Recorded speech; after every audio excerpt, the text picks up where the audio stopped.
हम जानते हैं कि पत्तियां भोजन बनाती है और मिट्टी में बहुत सारे पोषक तत्व होते हैं।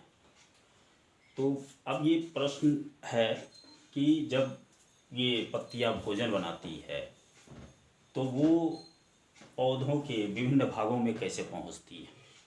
दूसरा कि ये जो पोषक तत्व है ज़मीन के अंदर, ये जो पोषक तत्व है, ये पोषक तत्व पौधे में कैसे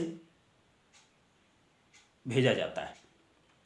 तो हम लोग जानते हैं कि ये जो पत्तियां हैं, हम लोग जानते हैं कि ये जो पत्तियां हैं, पत्तियां सूर्य के प्रकाश में भोजन बनाती है। क्यों भोजन बनाती है? क्योंकि इसमें क्या होता है, क्लोरोफिल होता है और ये सूर्य के प्रकाश में ये अपना भोजन बनाती है। तो जो प्रकाश संश्लेषण होता है, फोटोसिंथेसिस होता है, फोटोसिंथेसिस के द्वारा जो खाद्य पदार्थ बनाया जाता है, जो प्रोडक्ट हमारा होता है, जो उत्पाद होता है पौधों का, वो होता है ये C6H12O6 और दूसरा वो जल होता है, वाटर होता है और ये ऑक्सीजन होता है।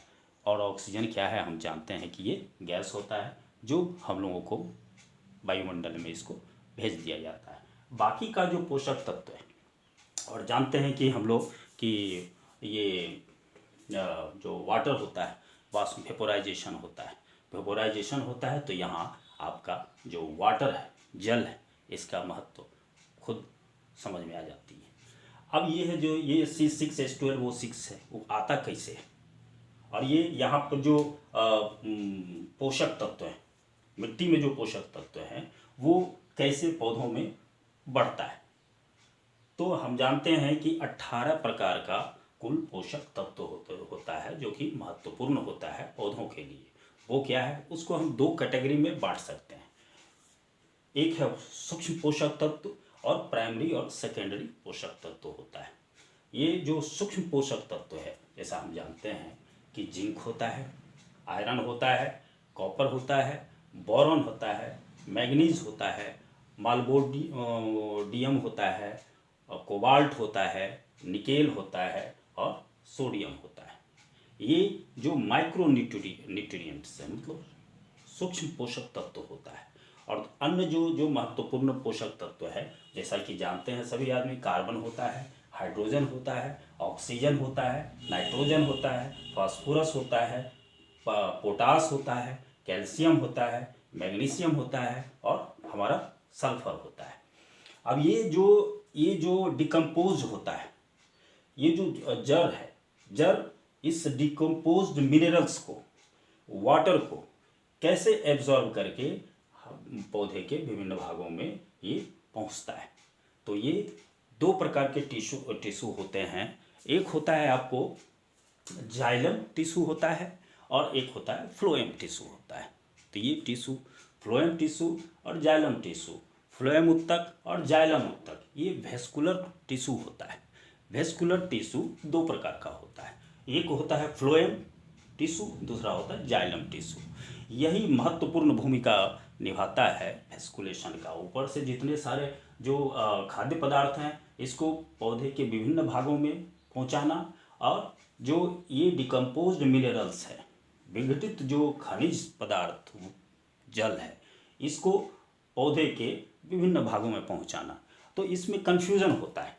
कन्फ्यूज़न ये होता है कि कौन सा अक्सर होता है कि कौन सा जो टिश्यू है जो कि फ्लोएम का काम करती है और कौन सा है जो कि जाइलम का काम करती है। मतलब ये कि जो डिकम्पोज्ड जो मिनरल्स है, उसको नीचे से ऊपर कौन से पौधे के विभिन्न भागों में कौन से टिश्यू ले जाता है। तो जड़ याद रखना है, जड़ जाइलम, जौ से जड़, जौ से जाइलम, मतलब जड़ से वो ले करके पौधे के विभिन्न भागों में वो जो डिकम्पोज जो होता है, विघटित जो खनिज होता है, वाटर होता है, इसको जड़ से पौधे के विभिन्न भागों में पहुंचाया जाता है। और दूसरा हम है फ्लोएम टिश्यू। फ्लोएम टिश्यू जो वेस्कुलर टिश्यू है, फ्लोएम टिश्यू ये क्या करता है, फ्लो, मतलब जो यहाँ पर बना, जो इसमें जो पत्तियों में बना, इसको पौधों के विभिन्न भागों में इसको फ्लो करना, मतलब प्रवाहित करना, फ्लो वैसे याद रखने के लिए हम लोग करते हैं, एक याद हो गया तो एक तो ले जाने वाला होता है और दूसरा पहुंचाने वाला होता है।